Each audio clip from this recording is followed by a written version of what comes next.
Peter Cetera, One Good Woman. He sings One Good Woman with a voice that sounds like it could be over the dung genital, but it's on a male with a penis genital, and his name's not Peter that way. And he sings One Good Woman, and the female he's singing about is a female. She's not a woman informed. The word woman is in view here because woman and women are sending descendants down to where we are here, which are females who inherit that women are making the public restrooms accessible because the woman is not fully paid for here. It's deceased the wrong way, and it is sort of paying for like the females' public restrooms that say woman or women and other things from women. So Peter Cetera singing about One Good Woman is not alive. The woman is not alive. The female is alive in the music video. And when he's singing into the microphone, and I just read the lyrics, I know that the female is the subject. I want to say that I don't know who she is, but I do. And I also know that Peter Cetera is a singer, like a professional singer.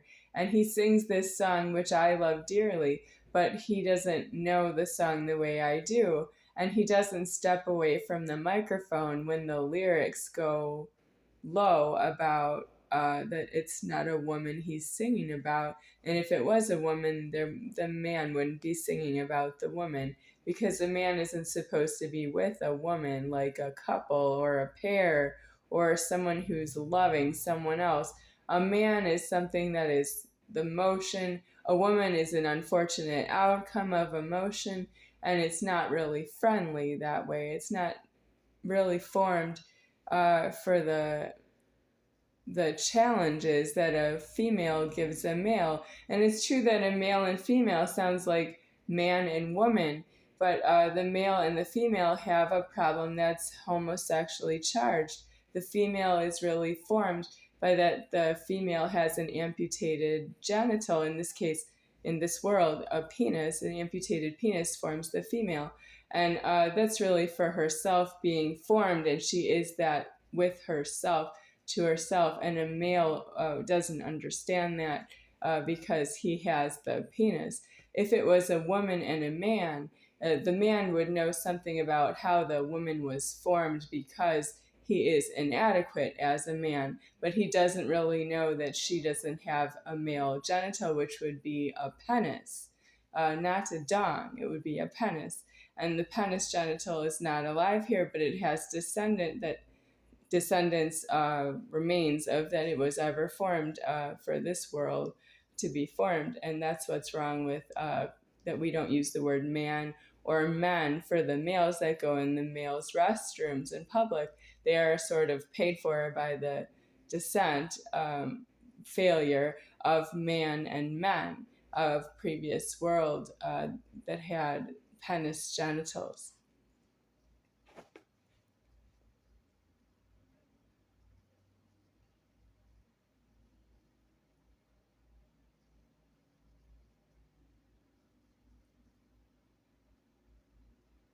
Peter Cetera is also known by the musical group Chicago.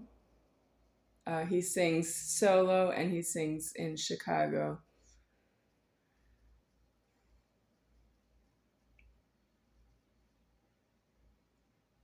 He sings too much. He doesn't really stop singing because he would pay off to God something about himself, understanding what he's singing about, and he doesn't have to sing every word.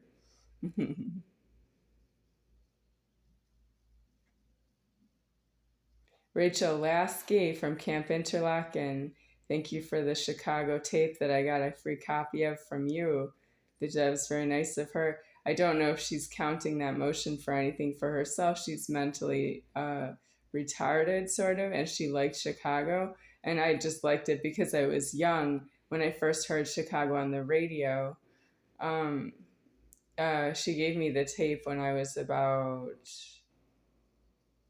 going into 8th grade. So the summer before 8th grade, about 14 years old, 13 years old. Yeah, 13. So it's homeless to know you. I have something else to say about my life. I want to know what Charles Toh is going to do about myself being alive on July 1st.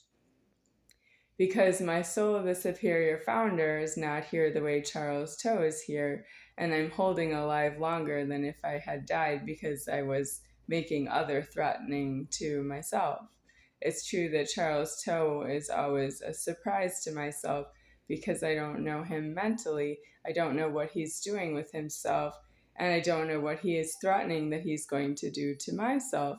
And I do hold alive of that. I just don't know what he's going to say to me in my ears hearing after I can see who he is.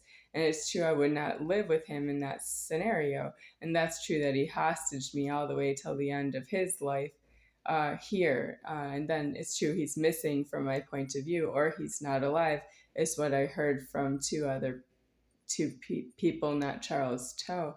And I don't know if he's not alive. I don't know how they know that. And I do think that's not paid for. It's not paid for Mitch to tell me that he thinks Charles Toh is not alive. And it's not paid for Geri, the landlord, to say that she thinks Charles Toh is not alive.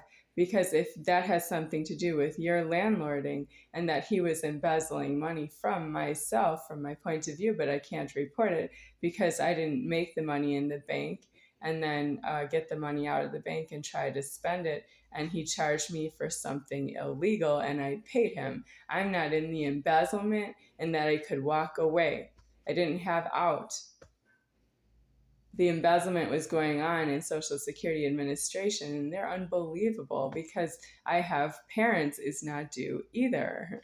And Charles Toh is not here, but my parents were never left me because somebody died, so I could be in my house. Well, so I don't know how God is giving Charles Toh a death so that he's not here. I approximately don't need that out of God. I need Charles Toh withdraws his objections to myself and that he's elsewhere paying the damages it is that he was doing crime lording on myself. And why wouldn't he be alive elsewhere and paying for that? He's not due here.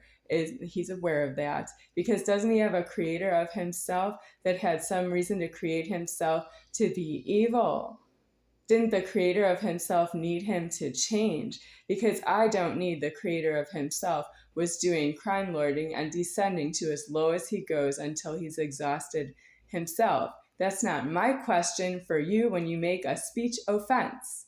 That's you need to be already inside of a prison with a deceased address, and you can make unlimited speech offenses on your own time that you're not landlording an address and public and trafficking of countless strangers. You would be in your prejudice in a prison with a deceased address, and you can make speech offenses in there at your own peril. Including there are guns in there if you are threatening that there are guns in there. And there are guns here on AT&T phones, and I believe any prison with a deceased address has guns, armed guards with guns. And that's you might even be an armed guard with a gun if you want to get a crime done. And you would have other armed guards with guns who would be fighting with you over themselves, wanting a death on themselves out of a prison. Instead, you're trying to make crime lording over food, clothing, and shelter and charges because you are not the soul of the superior founder. I am myself. And there is no real reason for you to be doing any crime on the soul of the superior founder. You don't know I am myself because I don't dismiss what you do to me with that I am myself disclosing my leverage. I don't disclose leverage when you make a speech offense. That doesn't go together. You can't expect that out of me.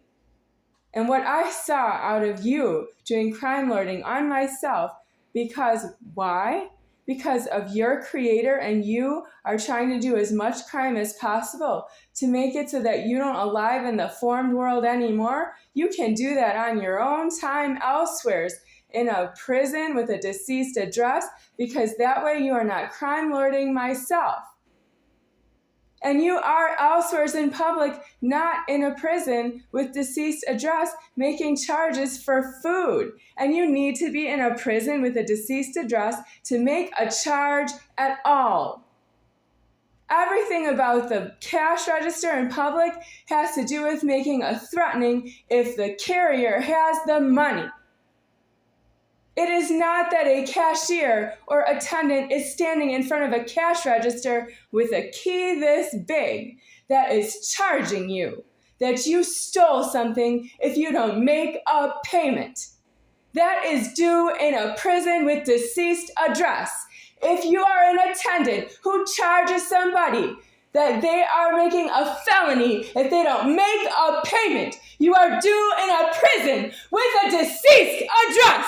And if you have a car in there, you can kill somebody with a deceased address and you will be executed by God. Because that is his leverage to kill you that I see you are afraid of. But I am not afraid of you. I am not going to form this world ever again. And that means you're gonna see me just like this in the afterlife.